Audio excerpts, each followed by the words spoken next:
So, BC, I guess our panel today is why we love stories. So, do you want to first go ahead and introduce yourself to the audience? Absolutely. William Craig Reed, New York Times bestselling author of several different novels, nonfiction and fiction. Spies of the Deep was this one. Shameless plug. Uh, it's about what really happened to the Kursk, but also about what Putin did after that. And then, of course, Red November, it's nonfiction. And Status 6 will be coming out next year, as well as others. But former Navy diver, submariner. So I write about what I know about, and great to be here. Now let's talk about you, James. I think pretty much everybody knows who you are, but just in case they don't. Well, I am the author of probably the most famous series of my bibliography is the Sigma Force series. They're a group of special forces soldiers that were drummed out of the service for various reasons. They're secretly recruited by DARPA to become covert field agents for them to protect against various global threats. My latest is an anthology, which is this book right here, Unrestricted Access. It's a new and classic fiction, some new and old stories there. I also have a tendency to write 2 books a year, and it's a Sigma book a year and something else. I've got the first of a new fantasy series coming out next year, so that's something new and exciting and different for me. So that's what's going on with me. I am a former vet, though I should say veterinarian. I always say former vet, and people think, oh, you're military ties. No, former veterinarian. As I jokingly say, I can still neuter a cat in under 30 seconds, and I'm willing to prove it at the drop of a dime. But we're here to talk about stories, I think. I think so. So I recall that you were first inspired by a story that I absolutely have always loved, Jurassic Park. And that kind of set you on the path toward how to write your stories. How did that impact you? Well, I think the love of stories inspires all writers. I knew I wanted to be a veterinarian when I was growing up, but I was also the kid that was trying to terrorize my younger brothers and sisters. I had 3 brothers and 3 sisters, so I had a large audience for my early storytelling. My goal was to convince them of fantastical events. If tears were involved, all the better. And again, while growing up, I read a lot, multiple different genres. I read science fiction, fantasy, and pulp novels from the 30s and 40s, and horror novels, and war novels, and thrillers. So no matter what happened to strike my fancy, I would read. I wasn't necessarily pigeonholed into one genre. Generally didn't read a lot of literary fiction, but if you read my books, you'll probably go, hey, he hasn't read a lot of literary fiction. But those are the stories I loved. And whenever I teach writing, I always tell writers you should be writing from a point of passion. You should be writing what you love to read. And so my books are a little combination of everything I love to read. There's a little bit of science fiction, a little bit of fantasy, a little bit of thriller, a little bit of war novels in there, a bit of historical mysteries. That's what I grew up loving to read. Now, when I tackled my first novel, I wrote a bunch of short fiction initially because that's all I thought I could fit within my day job. So I only had cracks in time to write. So I only thought I could only write short fiction. And so I wrote short stories for about 4 years. Not a single one of them are published. You'll never find them. They're not in this collection because they're safely buried in my backyard. But I got a little pat on the back from one editor of a magazine, Marion Zimmer Bradley. She had a magazine called Realms of Fantasy. And those that don't know her, she passed away a little while ago. She wrote The Mists of Avalon is probably her most famous work. But she sent me a note and said, Jim, I think I can see that you got the chops to be a writer, but I don't think you're a short story writer. I think you're more geared towards writing a novel or long fiction. And I got to thinking about her response. I thought, hey, number one, is really cool that a handwritten response from Marion Zimmer Bradley, one of my idols. And so I took her at her word, but I wasn't quite sure whether she was really saying, Jim, you are such a horrible writer. Let me divert you to writing a long novel. So for at least a year, you will leave me alone and stop sending me these horrible short fiction. Or maybe she's right. Now I lean towards the maybe she's right philosophy, and it got to thinking about what she was recommending. And I mentioned before, I always tell people you should be writing from the point of passion. And I realized, what I was passionate about when it came to reading, I would read short fiction. I enjoyed short fiction, but I was in love with long novels. If they were a doorstopper, all the better. If they're part of a series, all the better. And so I took her at her word, and so I stopped writing short fiction. I thought, well, I'm going to write a novel. Now, again, veterinary, no formal training in writing. If you read in my books, you'll also agree with that. And so, but I wasn't quite sure how to structure my first novel. So you mentioned, again, a very classic novel. It's actually just coming out with a new folio special edition coming out with very cool drawings I saw online today. But it's Jurassic Park from Michael Crichton. Again, a big idol of Michael Crichton. Again, having a scientific background, these scientific thrillers always appealed to me. And so I had this idea for a story. I was going to take 5 characters. I'm going to drop them 2 miles underneath the earth. I was going to throw in some monsters and shake. But I wasn't quite sure, how to structure that story. And again, had never written a novel, read a lot of novels, but again, that's different from thinking you can actually write one. But I had Jurassic Park. I don't think I'd read it or reread it, and so it was fresh in my mind. And I thought that's sort of almost like what I want to do with this story. So I used Jurassic Park as almost a template. I love Jurassic Park. It's a story I loved, and I thought, again, if I'm going to write from point of passion, I'm going to write from stories I love. So I thought, well, when does I looked at Michael Crichton as a template for my own plotting and storytelling. I thought, I counted the number of pages until you see your first dinosaur. And I thought, well, that's when I'm going to introduce the first one of my creatures in my book. Well, when does, the antagonist, the villain, step onto stage? Well, that's when my villain's going to step onto stage. When does the first character get killed? Well, that's when I'm going to kill a character. So I use it almost like a roadmap on how to structure a novel. And whenever I teach writing, in the past, artists, painters used to do reproductions of famous paintings to try to sort of hone their skills. So I consider, novels to be great inspiration. Again, another little tidbit I always want to talk about writing is that you should be writing every day. You need to practice your craft. You should expect to write 1 million words before you should expect to be published. You need to practice. So writing every day is important, but I also advocate reading every night. Because if there's a good book or bad book for that matter, that you're reading at night, whatever problem you have with your writing day, and if you're writing every day, you're going to start having stumbling blocks. You're going to realize, I'm not quite sure how to describe a character without them constantly looking in mirrors. Or how do you dialogue with accent that doesn't seem like really fake and cartoonish? But when you read at night and you see an example how an author tackles that problem, because that problem formed a knot in your head during the day, when you read at night, it begins to untie that knot. And so that's the way I got, I think, stronger and stronger as a writer, is I just practiced my writing every day, and I read every night, and I just sort of took lessons from that, like Jurassic Park.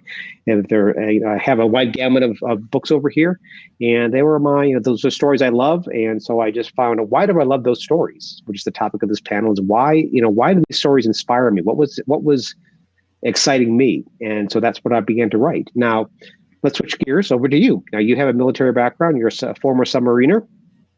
A submariner or submariner? Tomato.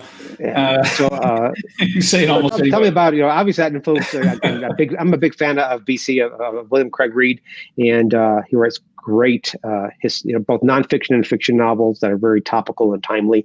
So maybe just tell us the stories that you love that became the inspiration for your own work.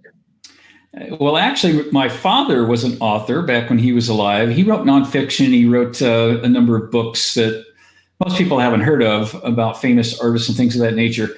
We actually wrote a couple of books together. One of them was Tarzan, My Father, and we wrote it on behalf of a friend of his who was Johnny Weissmuller Jr., who was the son of the famous Johnny Weissmuller, who, of course, starred in all the Tarzan movies. So it had all the juicy Hollywood stuff in there and all the famous stars from John Wayne to Red Skelton, Jimmy Stewart, and so on. All the things that we hadn't really known about. And that really caught my attention in terms of writing, because I was fascinated by that. And I was fascinated by history and how little things in history, just tiny little things that happen in history, can completely change the entire course of history. And it happens all the time.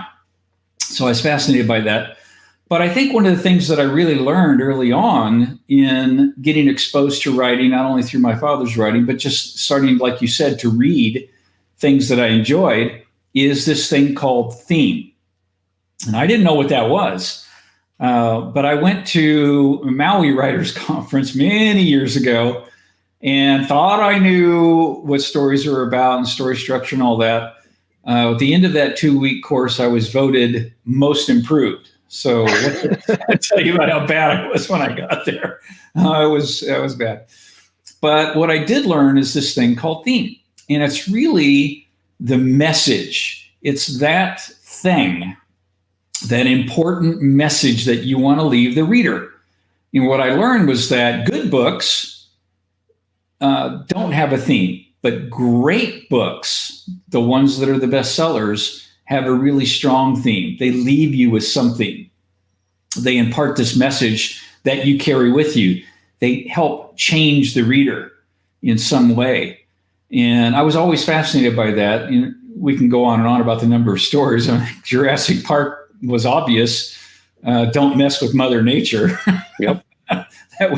But there was more about that. It was, you know, that science for science itself needs to also have the human factor involved. So there was this, Michael Crichton was wonderful at giving us the science, but also this theme. And I think that's what sets a good book apart from a great book, and what I always try to put into the story, but at the same time, not preach. Right? We don't want to force our views on others, but we do want to impart this message to others. And so that, for me, became the basis.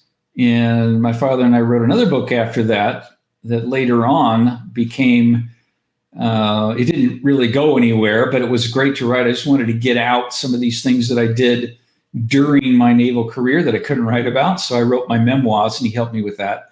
That later became the book Red November. I had to wait for a few years for the gag orders and stuff to be up before I could publish it with HarperCollins, but it was finally published, New York Times bestseller. But more importantly, I really wanted to have the theme in that book. And that was to honor what these brave submariners, but also divers and espionage operatives, some of the most daring, decorated missions of the Cold War, these deep sea divers that went down to 1,000 feet, the submarines and submariners who risked life and limb. You know, they almost got killed a dozen different times in different ways, and all these things we never knew about and would be lost to history. I wanted to record that, being careful not to violate anything. But for me, that's what really makes a great story. It's the narrative nonfiction where you're telling the story from the person's viewpoint, not just what happened, but how it impacted them, how they felt about it, and how that changed them, but also changed the world that we live in today. So I agree. I mean, I think the books that when you turn that last page and you close the cover, that you're left with something to think about. Right. Books that move you, books that change you, make you look at a certain segment of society or history in a new light. Again, using Jurassic Park as a thematic element, you mentioned, he does a lot of science, obviously, in Jurassic Park. But it's not so much the science and the technology, which is the basis for the roller coaster ride of Jurassic Park. It's what creates the dinosaurs, which cause the dinosaurs to evolve and chase people and be able to breed, even though they're supposedly unbreedable. But what I think what you're struck with afterwards is that what Michael Crichton was doing was looking at the moral aspects of that technology. It wasn't just using the technology to build a roller coaster, but also looking at the technology and how it changes people, how it challenges their moral compass, how it makes you look at different aspects and science in general. So when you close the book, not only thinking about cloning of dinosaurs, you're thinking about science in general and the how fraught it is with, especially nowadays, with moral and spiritual implications. Absolutely. And the other thing, too, that I think is interesting that I wanted to get your opinion on is we've always had this debate early on. I think the debate's pretty much over, but there are still some of those who reside in one camp versus the other, and that is character-driven versus plot-driven. Now, obviously, there are some stories that are plot-driven and should be, but I think more importantly, it's really more about characters, because without these different characters, we we don't really care about what happens, and we're not emotionally connected. And so therefore the theme never quite comes across for us. What's your opinion about character versus plot-driven stories and whether that really makes for a better story? Well, I think all stories fundamentally become about character, especially good stories, the stories that we love. Yes, there's stories that are going to be big roller coaster rides. We're going to eat your popcorn while you're reading the book. But the ones I think that have that resonance afterwards are when you do develop that bond between reader and character.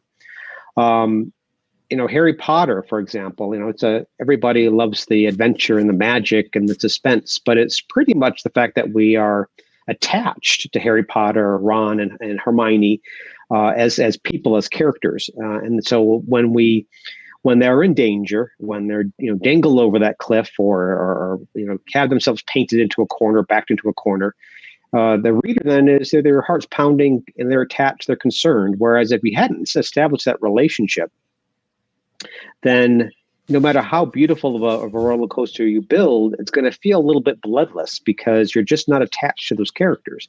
So, if you look at the books that we love, a lot of times, especially me, I have a hard time remembering the plot. So I will reread books and go, oh, I totally forgot about that part of the story or that aspect. But what I didn't forget about is the character. The characters are what stays with you. I don't remember every plot of every Harry Potter book that I read, but I have a firm image of what Harry Potter looks in my head. He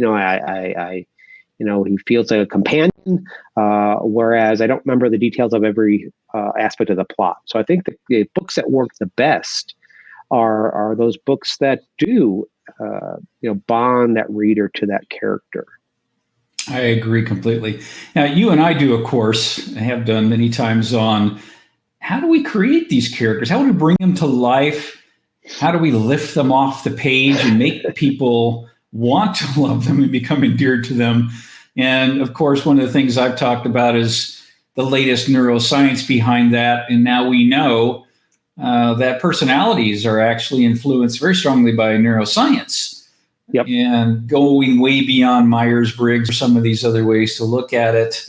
And there's several different ways to look at that. But I think also you have talked about certain things that you call them almost shameless in the way you talk about them, but little clever tricks that writers do to help endear the reader to the characters. Maybe talk a bit about those. Again, when it comes, these are not my own, what I call sympathy builders, as a way of bonding that reader to that character. This was by a screenplay writing book that I had read that laid out ways of quickly establishing that relationship. Because even in screenplay writing, you have to do it faster. Then you're allowed a little bit of elbow room and leeway, but not a lot in books to make that establish that relationship. And so again, this is a fun task. Any writers out there, maybe jot these down. Even if you're just a casual reader, it might be worth jotting these down, and then go look at books in the past where you saw characters that you loved, and see, how many of these sympathy builders were in that story that you just read. And oftentimes I will even test my own characters. I belong to a critique group, and occasionally somebody will say, "Hey, your villain is more interested in your main character." And then I will groan, and then I will go back and I'll pull out this list of 7 sympathy builders, and I will evaluate that character. Do I have enough of these sympathy builders in there? So I'll quickly go through them. I don't want to have a long diatribe about this, but there's basically seven sympathy builders. Number 1, just demonstrate that your character is very good at what they do. And I always use the example from the television series House. Dr. House was a rather despicable character. He was a drug addicted, sort of cruel master of people under him. Not a very friendly guy, yet he was very good at what he does. He solves the medical mysteries that no one else can solve. And because he's very good at what he does, the viewer in this case, or the same thing will happen if you do that type of character in the book form, you bond to that character. So number 1, just demonstrate that they're really good at what they do. Number 2 is probably a little bit self-explanatory, that the character is funny or humorous. We have a tendency to be enamored of that character that can, have that cutting line just to, cut somebody off at the knees, or has that riposte that makes you laugh. Again, we as reader or authors, we will spend a long time thinking about that joke or, crafting it very cleverly. But as you're reading it very rapidly, boy, that character really comes off the page as this, really dynamic character, a very smart character, because you have to be smart to be good and humorous. So again, it almost ties a little bit into being very good at what they do. By having a character that can be humorous, they're very good. They all immediately sort of have this panache of being a little bit that little step above everybody else. 3, just have your character treat others well. If your character is very kind to other people, we have a tendency to already start appreciating that character. Number 4 is almost a caveat of number 3, and that's not just treats anybody well, but specifically treats pets, the elderly, or kids well on the page. When we see that happen, because we have a tendency to already feel affection for pets, kids, and the elderly. So when your character shows affection and appreciation for that trio, we have a tendency then to start bonding to that character. Number 5 is the character has undeserved misfortune. Now, again, this is something we can all relate to. We've all had undeserved misfortune at various times in our life where calamity befalls us, not because of anything we've done, just chance happens to hit you with that hammer. And because we can relate, since we've experienced that all, when we see that happen to a character, our heart somewhat bonds to that, because we go, oh yeah, I know what that feels like. That's painful. So you begin to start that attachment. Number 6. This is the weird thing, and BC explained to me why this happens. I did not. I would teach writing. I would go through these things, and I would say, I don't know why this works, but it works. So number 6 is simply have other people like your main character. Have other characters in the book like your main character, and because those characters like your character, you begin to like that character. It's weird. I didn't understand it. In a moment, I'll let BC explain why that happens. And I'll just jump to number 7 because it's fairly self-explanatory. Your character has a physical, mental, or educational handicap, or it's just a massive underdog. We always root for the underdogs. That's fairly self-explanatory. And I always tell people, when you're building that character, don't do all 7. You don't have a character that's very good at what he does. He's humorous. He treats others well. He loves his cat. He had a ton of bricks fall on him, and everybody around him loves him, and he walks with a limp. If you try to do all of that at once, it becomes too much of a character. Again, look at Harry Potter. I mentioned Harry Potter earlier. Harry Potter treats everyone else around him well. He's a kind soul. He treats everybody around him well. He has the undeserved misfortune of having his parents killed and sort of stuck in a household of a foster family that is quite cruel to him. And we see that Hermione and Ron like him. So all of a sudden, just with those 3 factors, he doesn't do any of the other things that are listed there. He's not particularly humorous. He doesn't really have a physical, mental, educational handicap. He's quite smart and he's quite adept. So basically, he just has 3 of the 7, but we all love Harry Potter. So again, if you're a writer out there, maybe jot these notes down. Review your character if you think, gosh, this character's not really coming alive enough on the page. If you're a reader out there and you're wondering, why am I so attached to this character? Check out that list, see what the author has been cleverly folding in there, or maybe just naturally does it. I have to do it by force. But let's go back, because the weird thing is, and this is important from the neuroscience talk standpoint, is why the fact that other people in the book liking your main character makes you like the main character. I'll let BC explain why, because I did not know until BC explained it to me. Yeah, it's fascinating. By the way, Jim calls me BC because it's my first year initial. Oh, sorry. Bill Craig. I know, just so people know. But I was fascinated by this, and I wanted to know why, because I knew the trick worked, but I didn't really know why. And I found out when I was writing my book, The Seven Secrets of Neuron-Leadership. It's a leadership book based on neuroscience. And I actually traveled to Parma, Italy. Yes, they have fantastic cheese and good Parma ham.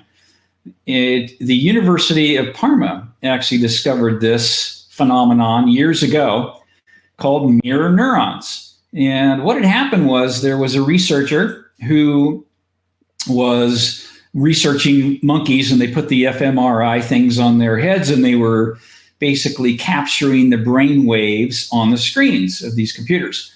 Well, she got hungry, so she walked out and went and got an ice cream cone, came back in. And the monkey she was testing on, her name was Lucy, still had all this stuff strapped on her head, and this assistant is eating her ice cream cone. Well, Lucy starts to mimic this assistant in every way, as if she was actually eating the ice cream cone. And what they noticed was that on the screen, the exact same areas of the brain were lighting up in the exact same way as if the monkey was actually eating the ice cream cone. They studied on humans and they discovered this thing called mirror neurons, which is basically what happens in our brain. It's an empathetic response to something that we see, which is why some of us, I won't admit that it's me, actually cry at movies. It's because the actors, actresses are so good that it stimulates these mirror neurons in our brain.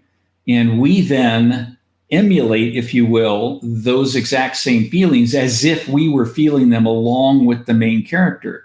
So a good writer who can bring that out may not know anything about neuroscience, but knows these clever tricks that Jim talked about that can actually endear us to a character, because if we see someone else like them or love them, we may naturally want to as well. And that's what I think brings a lot of stories to life.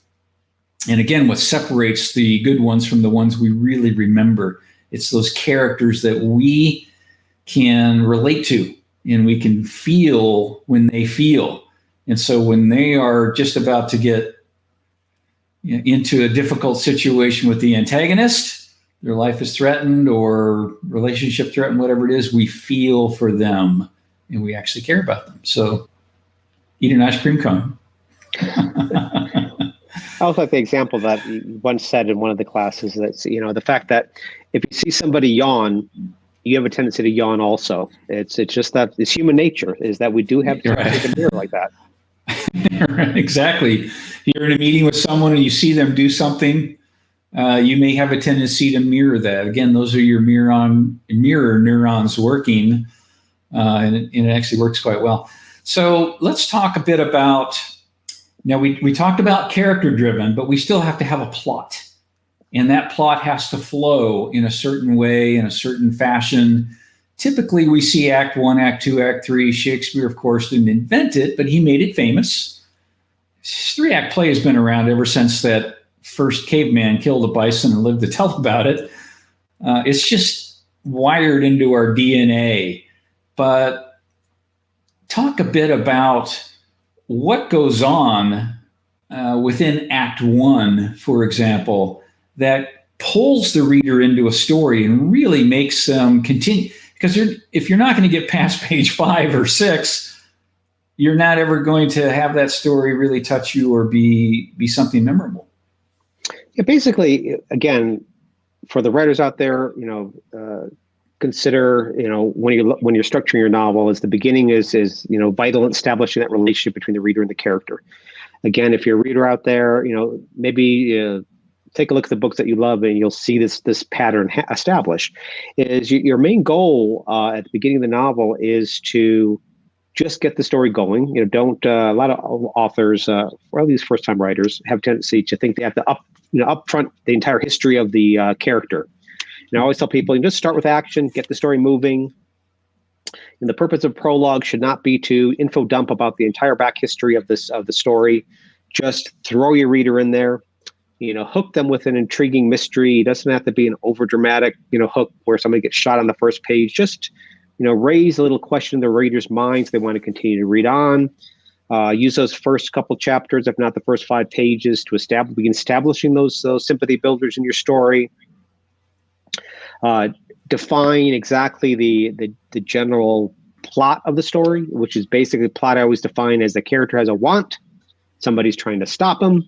The character needs to try to find a way to get past the hurdles set up by the villain to reach the end. That's basically the plot of almost every single book or story out there. The villain might just be a person, but it might be nature itself. But generally, it's always something blocking the character from achieving the goal or need or want. And that want shouldn't just be, let's save the world. That's important. We all like the world being saved. But it's hard for us to grasp our mind around something that large. So I always recommend that if you're going to have this sort of apocalyptic story where the characters are trying to save the world, it's important to bring the want or the need closer to home. Bring that, I need to save my kid who's stuck across the country. You need to bring that bigger threat into something smaller, more intimate, and more personable. So again, if you can, basically establish the fact that you're who your character is and attach the reader to that character, get that story moving as soon as possible, and begin that structure, the plot of what does that character want and who's trying to stop him. Those are the structures of the beginning of a good novel. I agree. And one of the books that I've always looked to, not the movie, although that's excellent, but the book really impacted me, and that is The Wonderful Wizard of Oz by L. Frank Baum, written in 1900. And he describes Dorothy in her ordinary world in that Act 1.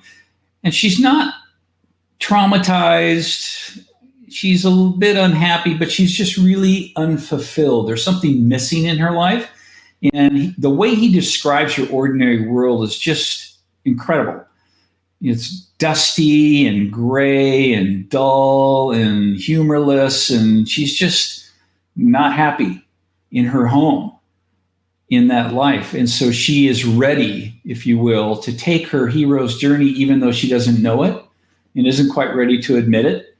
The hero usually refuses the hero's journey or is thrust there against their will in some way, like she was with the entire house getting thrust over in a tornado. But I find it incredibly interesting to read those scenes, and you're in the hands of a master when they write about it in that way, where it just pulls you into their world. Even though a lot of people didn't like the story, I thought Terminator, the original Terminator, handled Act 1 beautifully. We see our protagonist flipping burgers.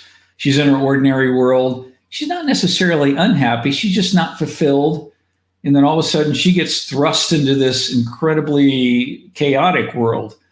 That, I think, is really what makes for a great story, is that endearment in that first act with that character in their world, so that we understand what they're like in that world.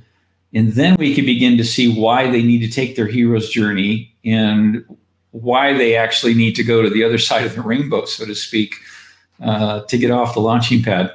So once that happens, what needs to take place in Act 2 that keeps the story going? Because Act 1's only about 25% of the story, where Act 2's 50% of the story. So that's really the most important act, right? Yeah, the middle part of the book is the bulk of the book, and it's your goal of that. The middle part of the book is simply to torture your characters. Your goal is to have that villain or that antagonist set up these roadblocks between the character and what they want to achieve. And ideally, for the novels that we love, the stories that we love, it shouldn't those obstacles, those roadblocks, should be higher and higher as the novel progresses. And the cost of getting over each of those hurdles should be, pricier. Maybe somebody gets injured over the first hurdle. Next hurdle, they break a leg. The next, another hurdle, one of their companion dies, and then you're building towards that tallest hurdle, that darkest hour hurdle, where it seems it's where the reader should be convinced, if you've done it well, that there's no way their characters are going to succeed. They're going to fail. The character's not going to achieve whatever that want or goal is. And it's up to that clever author to find a way over that hurdle that makes sense, that feels satisfactory. And we'll talk about endings in just a moment. But one other thing I'd like to talk about in the middle, because again, the middle is the bulk of the book. And your goal, like I said, is to put up these roadblocks, to torture those characters, to put them through hell, basically, before they can reach that darkest hour and achieve their satisfactory conclusion. Again, I grew up reading these pulp novels from the 30s and 40s. It's called Doc Savage. It's 181 of these novels that were produced during the 30s and 40s. I read them in junior high school and early high school years when they were Bantam reprints.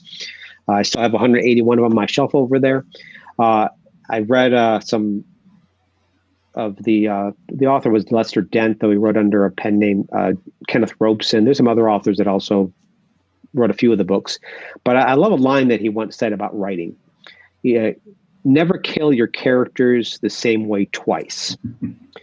I talk about torturing your characters, but the gist of that is that, you need to mix it up. You just can't have the action feel repetitive. It can't just be gunfight after gunfight after gunfight. You got to, throw in a good stabbing in there, or a good garroting is always welcome. Mixed up a little bit when it comes to that. If you're looking at books that you love, the stories that you love, you'll see that. You'll see that an author is not just repeating the same sort of action sequence. Those good stories are keeping the reader on their toes, is shifting them off balance so that they're as unbalanced as the characters are in the story. We talked about mirror neurons before. If you can keep your character unbalanced, your reader is also going to be unbalanced and nervous. So again, that's what gets the heart pumping. It keeps little beads of sweat on the forehead as you're reading. It keeps you up late at night trying to finish that. Another tool that I always recommend for writers out there, and again, for those readers out there, look for this in the stories you read. And that's the difference between surprise and suspense. And I used Alfred Hitchcock's great example of the difference between surprise and suspense. This is how he described it.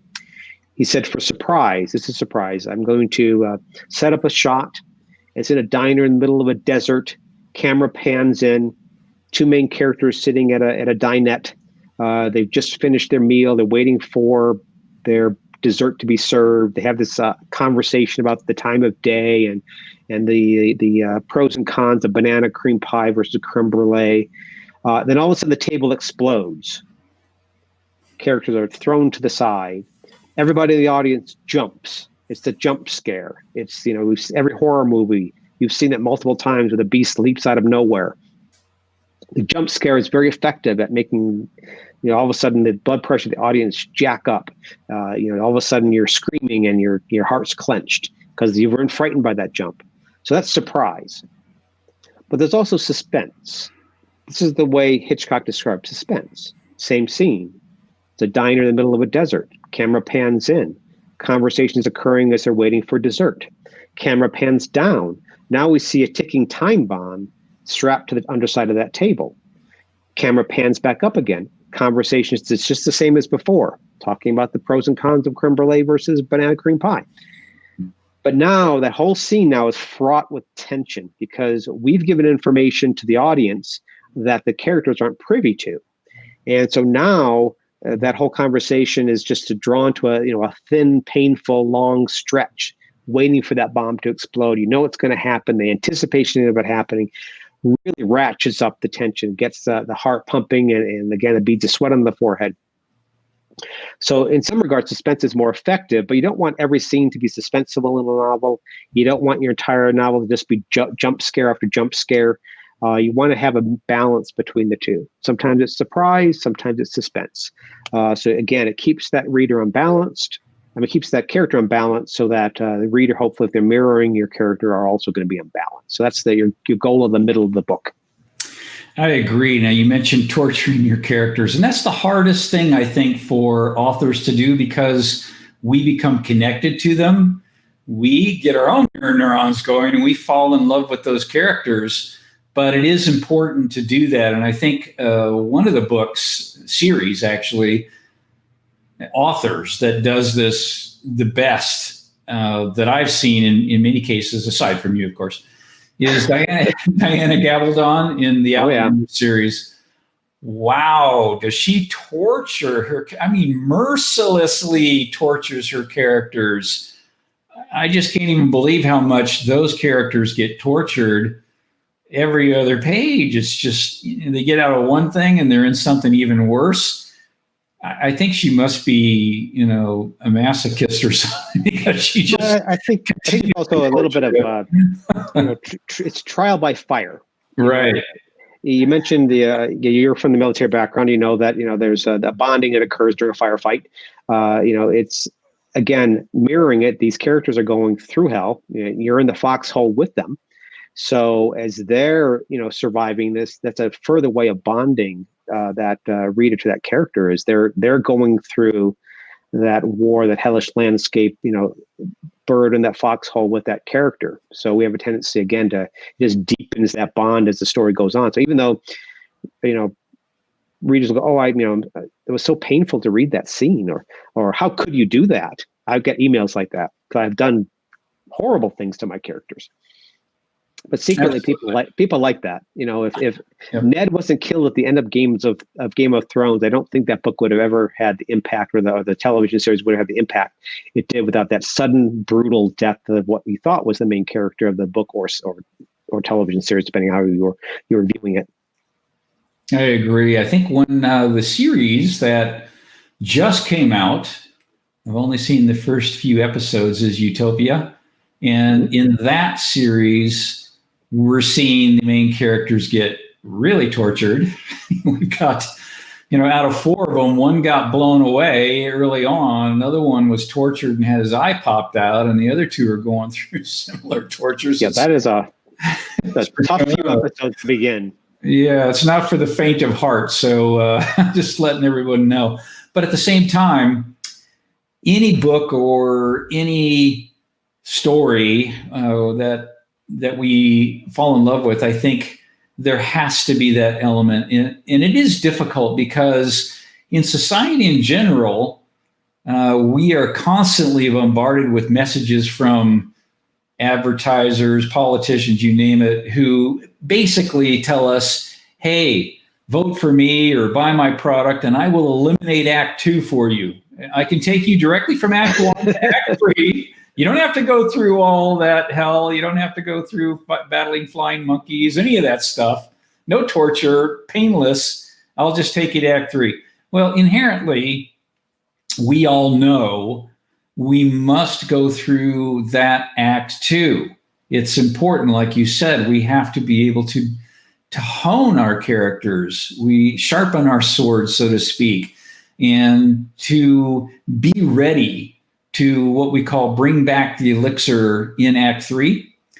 Once we've gone through all those tortures and click our heels together 3 times and go back home and realize that there is no place like home. And that's the message. That is when we can bring back that theme that we talked about earlier. We can't even begin to talk about the theme unless we have taken all these characters through the Act 2. And then in Act 3, we can begin to bring out what the theme really is, and it will be understood. So take a minute and talk about what needs to transpire in Act 3 so that we can bring everything home. Well, I think when it comes to the final act of a book or movie or television series, for that matter, it can taint the rest. You may create the beautiful character that everybody's really bonded to. You may torture them perfectly. You may bring them up to that darkest hour, but then it lands disappointingly. A bad ending to a novel can ruin the entire book. So the stories that we love, usually the stories that, create that great character, have an intriguing plot, and land that story well. If you're juggling a bunch of balls in the air when you're writing, they need to land where you want them to land. A lot of books sometimes have the anticlimactic ending. It just feels disappointing, like you're missing that third act. Just the story suddenly ends, or there's a hand of God that's sort of out of left field. The cavalry arrives that you never even knew was even on stage anywhere. So again, for the books, for me personally, the books that really satisfy, and this is the way I structure my stories, is I want the ending to have a great impact on the reader. And the way to accomplish that is when you reach that darkest hour, to get over that hurdle. It's okay if some of the supporting characters, toss the ball to the main character, but ultimately it's that main character that has to, put that ball through the hoop. It's the main character that has to get them over that hurdle. Ideally, we didn't really talk about characters having a flaw or like an internal thing that they're working through. Ideally, if you can pair up getting over that hurdle along with identifying and dealing with that flaw, it feels very satisfying. It's also important that, whatever happens at the end, however they get over that hurdle, that it makes sense to the reader. And I use the phrase, plan it early, pay it off later. Whatever's going to get them over the hurdle should be well established, because I think the books that work the best, at least for me, are the books where when the problem is solved, when the character achieves their goal in a very clever manner, the response I think that should be for the reader should be, I should have seen that coming. that means it's an internal logic to the story that they go, oh, I forgot about that gun that was planted in the, the chest of drawers, back in chapter 4. Now it's chapter 54. I forgot about it, but how clever it is that the writer and character remembered that and utilized that. So it's important that you have that logical ending that feels satisfying to the reader, and at the same time surprises them. Like, oh, I didn't, I would never thought of that myself. And most people read a book in a day or two, or maybe a week. So we authors spend a year, tweaking and trying to get everything to land just the way we want to. So as a reader sort of rushing through that, it feels like, oh, why that character is so very clever, so brilliant to got over that obstacle. Whereas, as you well know, we plotted that well in advance, and it took us a long time to figure out how that happens. So no anticlimactic endings, no hand of God endings. Endings should be logical. They should make sense. If you can land that ending well, if you've got a character that you love, you torture them brutally, and you land them safely, that's going to be a good book. That's going to be a book I would love to read, and that's a book that I try to write as well as I can. I agree. And as you know, the neuroscience that's going on, Act 1, again, we have 3 parts of our brain. The neuroscientists out there have determined it's called the triune brain. It's just really 3 parts predominantly. One's a little more emotional, and one's a little bit more instinctual, fear and flight, and the one is more logical. So the emotional brain is the one we want to tap into first in Act 1. We want to endear the character to us, have some emotional qualities, care about them, have some empathy. Those are all emotional things.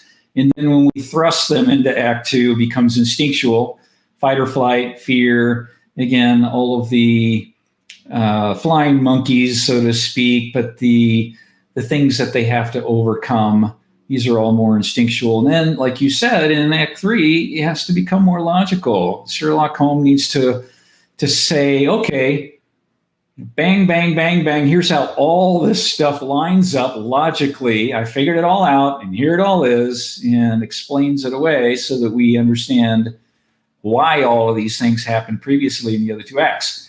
And I think that even though most writers don't or haven't really understood neuroscience, so to speak, we intuitively know that's just how we are wired, and we intuitively know what works and what we need to sprinkle into each of these acts along the way.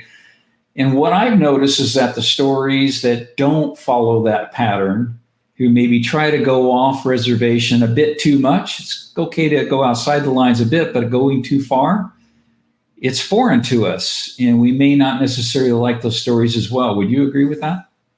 Yeah, I mean, I occasionally when I was trying to sell my first novel, or you're hearing from editors, give us something new, give something we haven't seen before. They're lying to you. If we actually gave them something new, something they'd never seen before, their response is going to be, I've never seen this before. I don't know what to do with this. Right. So the key really is to give them what they expect, but find ways of surprising them. So it's okay to bend a rule. It's okay to find clever ways to sort of slip in and out of those rules, but ultimately you can't break those rules.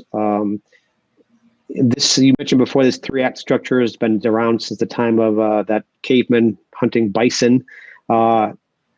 It's the way we're wired, and to try to totally break that wiring is just not going to be a novel I think that you're going to love. I mean, you may appreciate it from a technical standpoint or how clever that is, but it's generally not going to have that deep emotional resonance that we talked about, that thematic resonance that you're trying to achieve.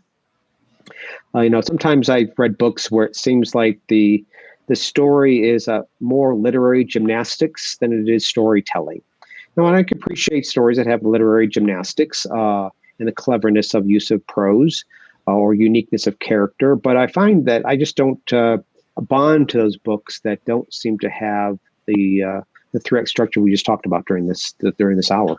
Yeah, I would agree with you. And so in the few minutes that we have left, let's wrap up by having you talk about your latest book in terms of why readers will love that story. Well, my latest is a collection of short fiction. I mentioned earlier on the story that short fiction was always uncomfortable for me. It still is.